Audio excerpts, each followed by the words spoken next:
ఉత్పత్తిదారుల గురించే మాట్లాడుతుంది. ఇక్కడ ఏది పెద్ద యూనిట్లు కూడా లేవు తెలంగాణ. ప్రకృతి వైపరీత్యం వచ్చినప్పుడు డ్రాఫ్ట్ మాన్యువల్ ఒకటి ఉంటుంది. ఆ డ్రాఫ్ట్ మాన్యువల్ ఎప్పుడో 1900 అప్పుడు తయారు చేసారు, మళ్ళీ కొంత మార్పు చేశారు. ఈ డ్రాఫ్ట్ మాన్యువల్లో ఎక్కడ చేనేత రంగం కానీ ఈ చిన్న ఉత్పత్తిదారుల రంగం కానీ ఈ ప్రకృతి వైపరీత్యం వల్ల వాళ్ళకు కూడా నష్టం జరుగుతుంది అనే గుర్తింపు లేదు. వీళ్ళకి ఎట్లా నష్టం జరుగుతుంది? చేనేత ఉత్పత్తికి ప్రధానంగా నీళ్లు అవసరం. దయ్యంకి కావాలి, కడగడానికి కావాలి, రకరకాల పనులకు కావాలి. తెలంగాణ ప్రాంతంలో మనకు తెలిసింది నీళ్ళ గురించి అనేక చర్చలు చేస్తుంది.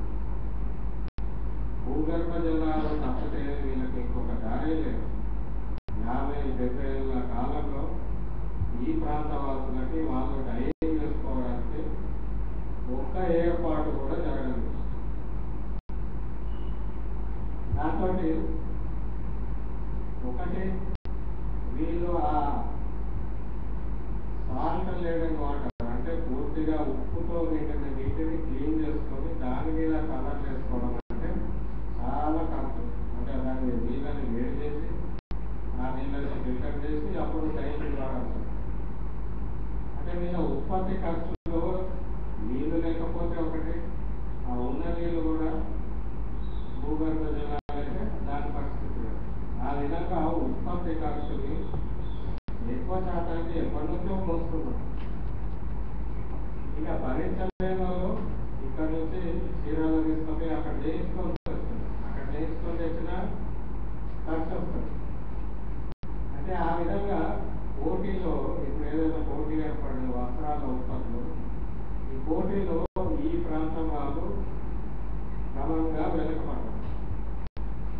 అందుకే దుబ్బాకలో ఆత్మహత్యలు జరిగినాయి కానీ ఇంకా అనేక ప్రాంతాల్లో జరిగాయి. అది ఎక్కడ నోటీసులో కూడా మన నల్గొండ ప్రాంతంలో, గద్వాల ప్రాంతంలో, కల్వకుర్తి ఈ ప్రాంతాల్లో కూడా అనేక చోట్ల ఆత్మహత్యలు జరిగాయి. కరీంనగర్లో 2006లో జరిగింది. అంటే ఈ ప్రకృతి వైపరీత్యాలు వచ్చినప్పుడు ఇప్పుడు మనం కరువులో ఉన్నాం.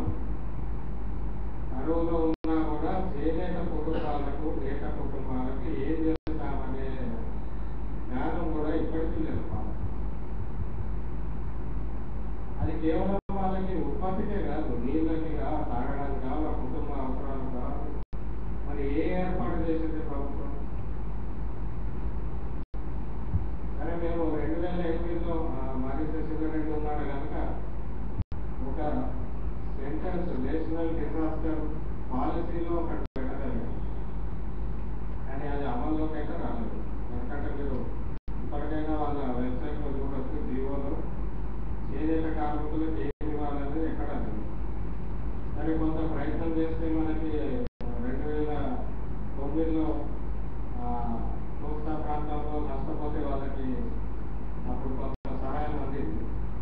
కానీ ఈ ప్రాంత వాసులకి కరువు అనేది మన దగ్గర అవగాహన పూర్తిగా లేదు. కరువుతో ఎట్లా నష్టపోతారు అనేది రైతులకి, వ్యవసాయం పట్ల కూడా గవర్నమెంట్ స్పందన చాలా తక్కువ. అసలు కరువు అంటే డెఫినేషనే ఇప్పటికీ పెట్టలేదు చదువుతాం.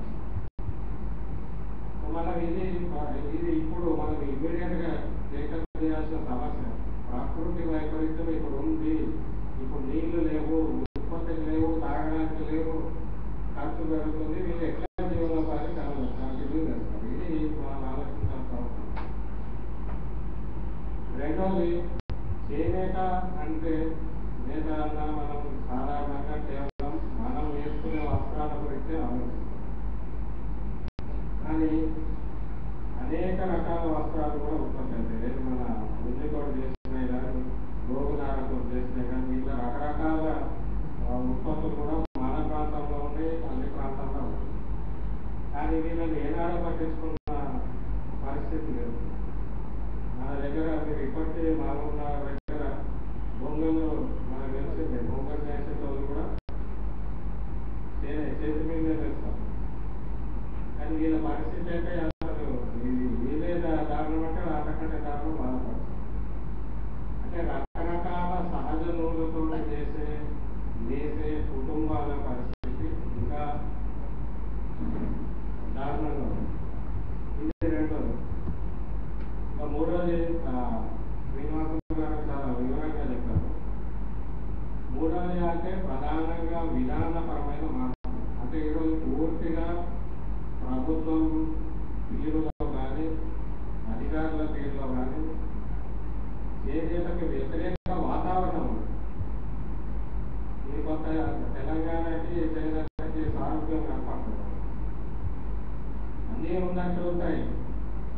చేనేతకి చట్టం ఉంది, సంరక్షించే చట్టం ఉంది, నిధులు ఉన్నట్లుంటాయి కానీ అక్కడ చేరేది ఏం లేదు.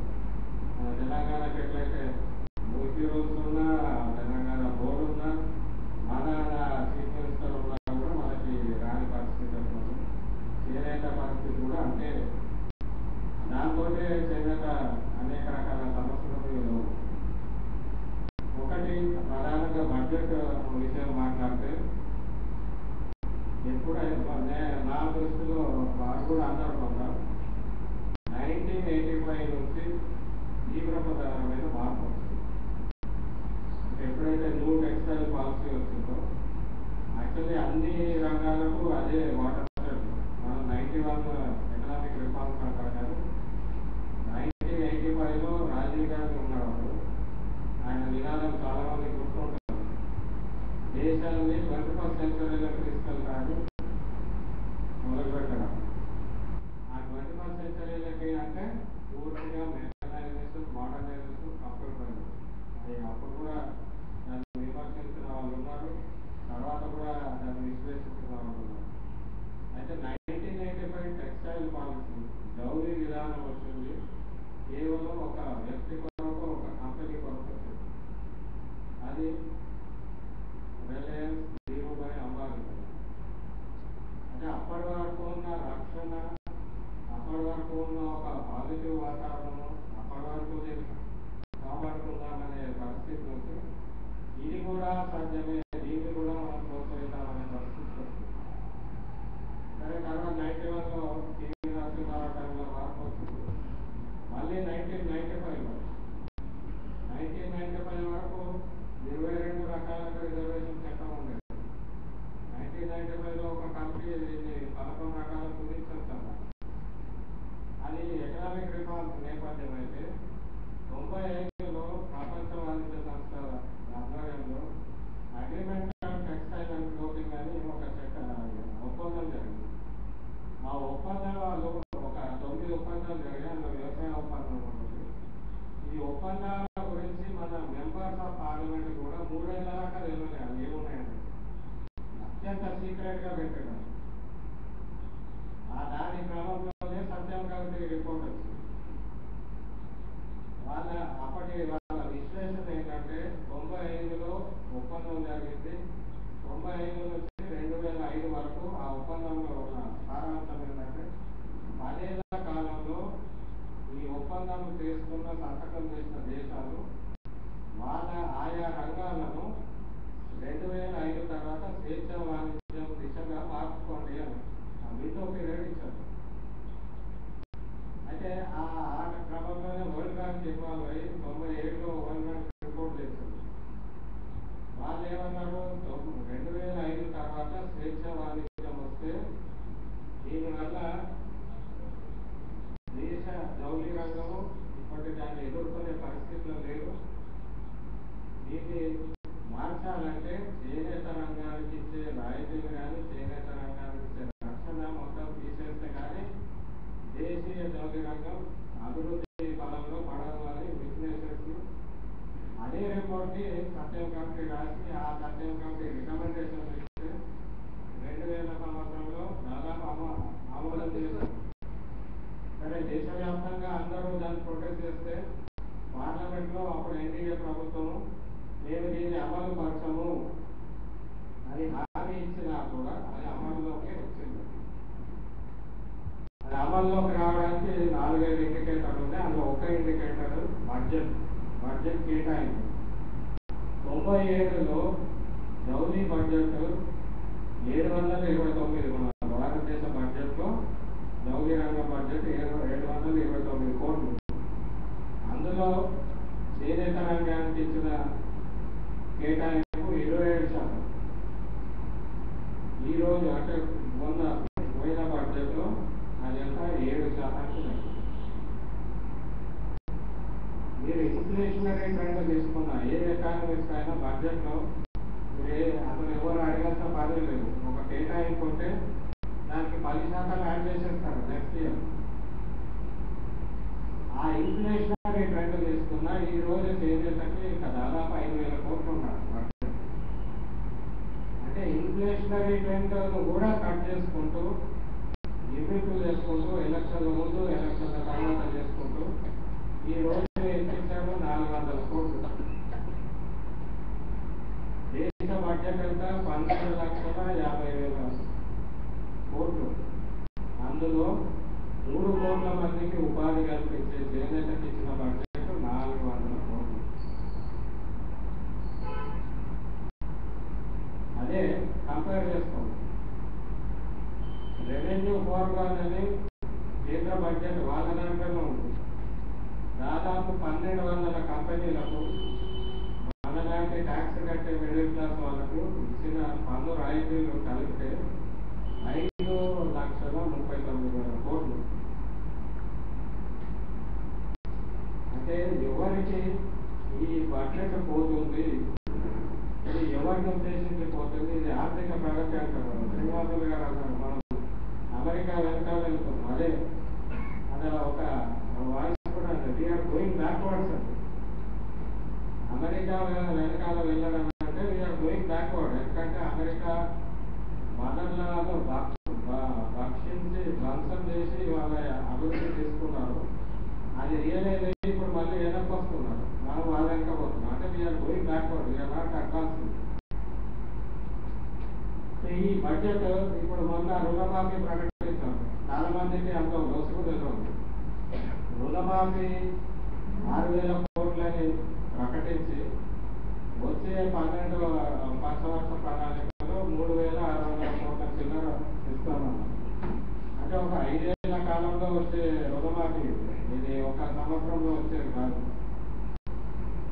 ఇది ఎందుకు మనం ప్రశ్నించాల్సి వస్తుందంటే చేనేత రంగంలో అనేక సంవత్సరాలుగా ఉత్పత్తికి ఖర్చుకి నిమిత్తం లేకుండా కూలీలు పెరగలేదు. కూలీలు 90లో ఎంతున్నా అంతే ఉన్నాయి. ఒకప్పుడు పోచంపల్లిలో మంచి జీవితాలు ఉన్న చేనేత కుటుంబాలు అప్పటి ఆదాయం ఇప్పుడు కూడా ఉంది. నేను 2008లో సర్వే చేసినాం, రాష్ట్ర వ్యాప్త సర్వే. యావరేజ్ ఇన్కమ్ ఆఫ్ ఒక చేనేత కుటుంబాన్ని 1,200 రూపాయలు మాత్రమే నెలకు యావరేజ్. అంటే అందులో 40% మంది ఆదాయం 850 రూపాయలు. కొన్ని కుటుంబాలు అయితే 200, 150, 350 రూపాయలు. దుబ్బాక లాంటి ప్రాంతంలో సిరిసిల్లలో అదే పరిస్థితి. ఇక్కడ రోజుకి 2,000 ఖర్చు పెట్టే కుటుంబాలు ఉన్నాయి. అక్కడేమో నెలకి 350 రూపాయల ఆదాయం ఉండేది. ఏది ఎవరిని అనుకోలేరు. వాళ్ళ కళను నమ్ముకున్నారు, ఆ కళను పోషిస్తున్నారు. ఆ పరిస్థితి కూడా ఇప్పటి వరకు కూడా ఎవరు స్పందించలేదు. మరి ఇంకా అనేక విషయాలు ఉన్నాయి, చర్చలో వస్తే బాగుంటుంది. అయితే 3 విషయాలు ప్రధానంగా ఇప్పుడున్న పెద్ద ప్రమాదం, సత్యం కమిటీ కంటే పెద్ద ప్రమాదం ఏంటంటే నేషనల్ ఫైబర్ పాలసీ. ఈ ఫైబర్ పాలసీ దయానిధి మారం తీసుకొచ్చి డ్రాఫ్ట్ రూపంలో వదిలిపెట్టి వెళ్ళిపోయాడు. అది అమల్లో ఉంది. ఇందాక మన మిత్రులు చెప్తూ అన్నారు కూడా, ఉత్పత్తి ఖర్చు సహజంగా కాటన్ తోటి కానీ సిల్క్ తోటి కానీ చేస్తే కనీసం కాటన్ అయితే 100 రూపాయలు, 120 రూపాయలు. మంచి కూలీ ఇస్తే 150 రూపాయలు ఇవ్వాలి. అలా కూలీలు తగ్గించారు కాబట్టి కనీసం మీటరు 90 రూపాయలు పెట్టారు. అదే మీరు పాలిస్టర్ తీసుకోండి, ఈరోజు 30-40 రూపాయలు మీటర్ వస్తాయి. అందుకే వాళ్ళందరం పాలిస్టర్ వాడతాయి. అట్లనే సిల్క్లో ఆర్టిఫిషియల్ సిల్క్ వాడటం చాలా పెరిగిపోయింది. ఆర్టిఫిషియల్ ఊళ్ళు అన్ని ఆర్టిఫిషియల్. అంటే ఫైబర్లో, పీచులో, నూలులో అన్నింటిలో ఆర్టిఫిషియల్ వచ్చింది. ఇది రాగా కూడా ఇప్పుడు ప్రభుత్వం యొక్క విధానం ఏంటంటే ఈ ఆర్టిఫిషియల్ మ్యాన్మేడ్ ఫైబర్స్ ని ప్రోత్సహించాలి, వాటి మీద ట్యాక్స్ తగ్గించాలి, వాటికి ట్యాక్స్ రిబేట్ ఇచ్చి ఇంకా సబ్సిడీలు ఇద్దామనే పాలసీ. అంటే ఇప్పటికే పూర్తిగా మార్కెట్లో మనకు ఒక 3,000 రూపాయల పోచంపల్లి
తెలంగాణ పట్టుబట్టి ఆసియాన్ దేశం అంటే మన తూర్పుకున్న థాయిలాండ్, వియత్నాం వీటన్ని దేశాలతో కలిసి ఆసియాన్ కూటమి ఉంది. ఆ కూటమితోటి స్వేచ్ఛ వాణిజ్య ఒప్పందం చేస్తారు. పీస్ పాలసీ కింద చేసుకున్నారు. దానివల్ల తైవాన్ నుంచి, కొరియా నుంచి కూడా మనకి చాలా తక్కువ ఖర్చుకి పాలియస్టర్ వస్త్రాలు వచ్చి పడుతున్నాయి మన దేశంలో. ఇప్పుడు ఇంకొక డిసెంబర్ వరకల్లా, రాబోయే డిసెంబర్ కల్లా యూరోపియన్ యూనియన్ తోటి ఒప్పందం జరగబోతుంది. అంటే ఈ ఒప్పందాలన్నిటి వల్ల అక్కడ నుంచి తక్కువ ఖర్చుకి మ్యాన్మేడ్ ఫైబర్ వస్తుంది. న్యాచురల్ ఫైబర్ వాళ్ళు ఉత్పత్తి చేయలేరు, చేయగలరు. వాళ్ళు చేసినా కూడా వాళ్ళ ఉత్పత్తి ఖర్చు ఎక్కువ ఉంటుంది. కానీ ఆర్టిఫిషియల్ మ్యాన్మేడ్ ఫైబర్ బట్టలు విపరీతంగా వచ్చి పడతాయి, ఇంకా ముందు ముందు పడతాయి. వచ్చినప్పుడు చేనేత కార్మికుల పరిస్థితి ఎట్లాగో దిగజారంటే, ఈ చిన్న నేత కార్మికులు సిరిసిల్లాలో ఇప్పుడు అదే సమస్య. సిరిసిల్లాలో వాళ్ళు పవర్లూమ్ మీద పాలియస్టర్ ఆవడాలు చేస్తారు. వాళ్ళకి వచ్చేది రోజుకి 50 రూపాయల ఆదాయం. ఇప్పుడు వాళ్ళ గవర్నమెంట్ సబ్సిడీ ఇస్తుంది. ₹2.50 ₹1.50 ఎంత subsidy, government subsidy, current subsidy. ఆ కరెంట్ సబ్సిడీ తగ్గుతూ వస్తుంది. 2010లో 4 కోట్లు ఉంటే నెక్స్ట్ ఇయర్ 2.2 crores చేశారు. ఇప్పుడు ఈ మొన్న సంవత్సరంలో, ఈ మొదటి బడ్జెట్లో అది 3 కోట్లు ఉంటుంది. అంటే క్రమంగా సబ్సిడీలు తగ్గిస్తూ ఈ నేత కార్మికులు ఎక్కడ పోవాలా, చేనేత కార్మికులు ఎక్కడ పోవాలి. ఈ రెండు అంటే national fibre policy now the biggest threat to handloom and small powerloom producers. ఇక రెండోది బడ్జెట్ గురించి మాట్లాడాం. ఇటు 3,000 కోట్లు రుణమాఫీ అని చెప్పిన కేంద్ర ప్రభుత్వం, అది అయిన 15 రోజులకి stimulation package for textile industry ఎంత ఇచ్చారు? 35,000 కోట్లు. ఇక్కడ ఉపాధి ఎంత, అక్కడ ఉపాధి ఎంత? అయితే మరి మోడర్న్ టెక్స్టైల్ ఇండస్ట్రీ చేస్తుంది ఏంటి? వీళ్ళు విదేశాల నుంచి వస్త్రాలు దిగుమతి చేసుకొని బట్టలు అంటే రన్నింగ్ బట్ట ఉత్పత్తి చేసుకొని దాన్ని కన్వర్ట్ చేసి ఎక్స్పోర్ట్ చేస్తున్నారు. మరి మన నూనె ఏమైతుంది? మనం పత్తి ఉత్పత్తి చేస్తాం. మన రాష్ట్రం second best cotton production Gujarat తర్వాత. మరి మన పత్తి ఎటుపోతుంది? పత్తి ఈరోజు కొనే పరిస్థితి చేనేత కుటుంబాలకు లేదు. అంటే వాళ్ళ కొనుగోలు శక్తి పూర్తిగా తగ్గిపోయింది. ఎవరు కొంటలేరు, డిమాండ్ ఉంది, ఇంకా స్టాక్స్ ఉన్నాయని శరద్ పవార్ ఎంబడి దాన్ని ఎక్స్పోర్ట్ చేయించారు. ఎక్స్పోర్ట్ చేస్తే ఇంకా రేటు పెరిగింది. ఇప్పుడు ఎక్స్పోర్ట్ మన సహజ నూనె ఎక్స్పోర్ట్ చేసినాము, మిక్స్డ్ నూనె ఇప్పుడు మనం ఎక్స్పోర్ట్ చేస్తాం మన గాలి ఉత్పత్తి కోసం. అంటే ఈ అవకతవక విధాలు నేషనల్ ఫారిన్ ట్రేడ్ పాలసీ కానీ, నేషనల్ ఫైబర్ పాలసీ కానీ, నేషనల్ టెక్స్టైల్ పాలసీ కానీ పూర్తిగా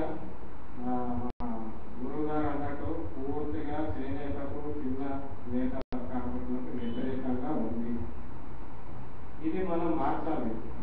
ఇది మార్చడానికి అందరూ ప్రయత్నం చేస్తే వస్తుంది, కానీ ఏదో ఒక ప్రయత్నం చేస్తున్నారు. ఎందుకంటే వస్త్రాలు ధరించే వినియోగదారుల దగ్గర నుంచి వీళ్ళకి సపోర్ట్ కావాలి. ఇప్పుడు మొన్న హ్యాండ్లూమ్ డే జరుపుకున్నాం ఆగస్ట్ 7th. ఢిల్లీలో వాళ్ళు హ్యాండ్లూమ్ మార్చ్ నిర్వహించిన కూడా అదే రోజు, ఆగస్ట్ 7th 1907లో, 1905లో 1907లో విదేశీ వస్త్ర బహిష్కరణ జరిగింది. అప్పటి నేపథ్యానికి ఇప్పటి నేపథ్యానికి ఏమీ వస్త్రం తేడా. అంటే అప్పుడు విదేశీ కంపెనీలకి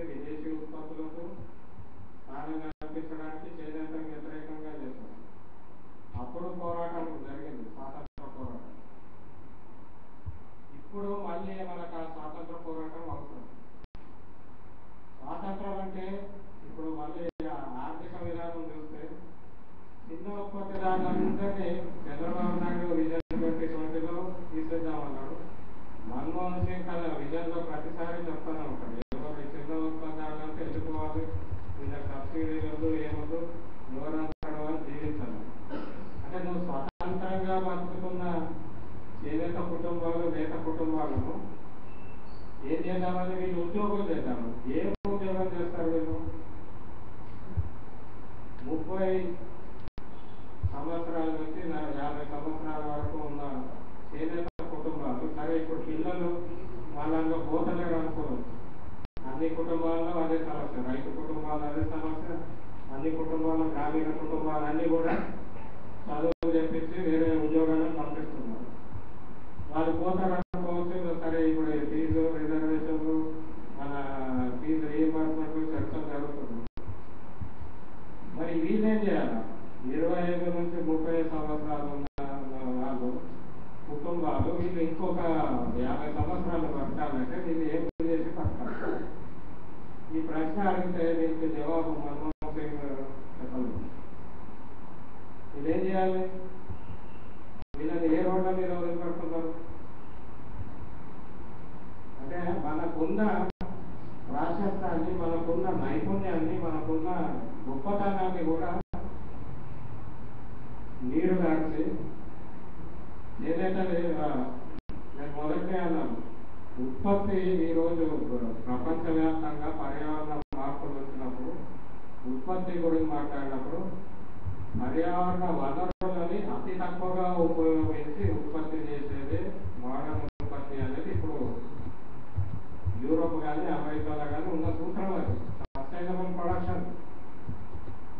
అది మన చేతుల్లో ఉంది. ఇప్పుడు మన చేతుల్లో ఉందని మనం పోగొడుతున్నాం. మన చేతుల్లో ఉందని పట్టించుకోకుండా రియో+20 ఇప్పుడు జరుగుతుంది ప్రపంచ దేశాల సదస్సులో. మాకు టెక్నాలజీ అంటే మేము పర్యావరణ పరంగా ఉత్పత్తి చేస్తామని ఇది పోయి అనుకుంటున్నాం. మన దగ్గర ఉన్న టెక్నాలజీనేమో నిర్లక్ష్యం చేసి పడేసి ఎవరిని అడుగునే లేకుండా ప్రభుత్వం కూడా ఇప్పటి వరకు చేనేత కొనసాగింపులకు ఏ పెట్టుబడి పెట్టలేదు. అది మీరు గమనించాలి. 95 కాదు కదా, 65 నుంచి కూడా మీరు బడ్జెట్ చూసుకుంటే చేనేత కొనసాగింది ఆ చేనేత కుటుంబాల కృషి వల్ల, త్యాగం వల్ల మాత్రమే. కోఆపరేటివ్స్ ఏర్పాటు చేశారు కానీ అదొక వాతావరణాన్ని క్రియేట్ చేసినాయి కానీ వాళ్ళు ఇచ్చిన సహకారం పెద్ద మార్పు కాదు. ఈ రోజే కొనసాగడానికి కూడా వాళ్ళ కృషి వల్లే, వాళ్ళ త్యాగం వల్లే, వాళ్ళ అన్నీ మర్చిపోయి వాళ్ళకి అవసరమైన జీవిత ఆశయాలు కూడా మర్చిపోయి ఉత్పత్తి చేస్తున్నారు. ఈ పరిస్థితుల్లో ప్రభుత్వం ఏం చేయాలండి? ప్రభుత్వం చేయాల్సింది సరే అందరూ చెప్పారు. నేనైతే నేను ఎప్పటి నుంచో 2-3 ఏళ్ల నుంచి చెప్తున్నా, ఇప్పుడున్న ప్రధానమైన థ్రెట్ నేషనల్ ఫైబర్ పాలసీ. దాన్ని మార్చడం రోజు చేనేత ఉండే అవకాశం లేదు. ఇంకా వివరంగా పత్తి మీద కానీ సిల్క్ మీద కానీ అనేక విషయాలు ఉన్నాయి. అంటే సహజ మూలకు సంబంధించి సహజ మూలు ఇండస్ట్రీ మీద 10 కోట్ల మంది జీవిస్తారు. ఉత్పత్తి దగ్గర నుంచి ప్రాసెసింగ్, వస్త్రాల ఉత్పత్తి వరకు అన్ని రకాలు కలిస్తే ఒక్కొక్కటిగా జూట్, ఊల్, సిల్క్ అన్నింటినీ నాశనం చేసుకుంటూ పత్తి దగ్గర కూడా వస్తుంది. ఇప్పుడు పత్తి కూడా కొనే పరిస్థితి లేదు. అయితే బడ్జెట్ చూస్తే నేషనల్ హ్యాండ్లూమ్ డెవలప్మెంట్ కార్పొరేషన్ కింద ఇది వరకు 35 కోట్లు, వీళ్ళు ఇప్పుడు పెంచింది 150 కోట్లు ఇచ్చింది. కానీ చేనేత రంగంలో ప్రతి ఏటా వాళ్ళు పెట్టుబడి కేవలం పత్తి మీద 25,000 కోట్ల పెట్టుబడి పెడతారు. పత్తి నూలు మీద ప్రభుత్వం ఇచ్చింది ఇప్పుడు, అంతకుముందు అయితే 35 కోట్లు మాత్రం. 35 కోట్లు ఎవరు నాకు తగ్గించుకోవడానికి? అంటే ఏదే సరిపోదు. ఇప్పుడు 20 ఏళ్ల నుంచి వాళ్ళు ఇచ్చిన బడ్జెట్కి శ్రీనివాసరావు గారు చట్టం చేశారు. ఇచ్చిన బడ్జెట్కి వాళ్ళ అవసరాలకి ఏ మాత్రం పోతున్నారు. వాళ్ళు అడుగుతున్నది ఒకటి, మీకు ఇస్తున్నది ఒకటి.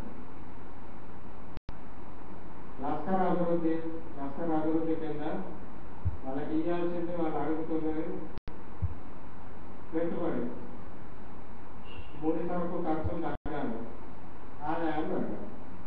వీళ్ళేమంటారు? ట్రైనింగ్ ఇస్తాం, మీకు వ్యవసాయం నేర్పిస్తాం, ఈ నైపుణ్యం ఉన్న వాళ్ళకి మేము ఇంకా నేర్పిస్తాము, దానికి ఫండ్స్ ఇస్తాము.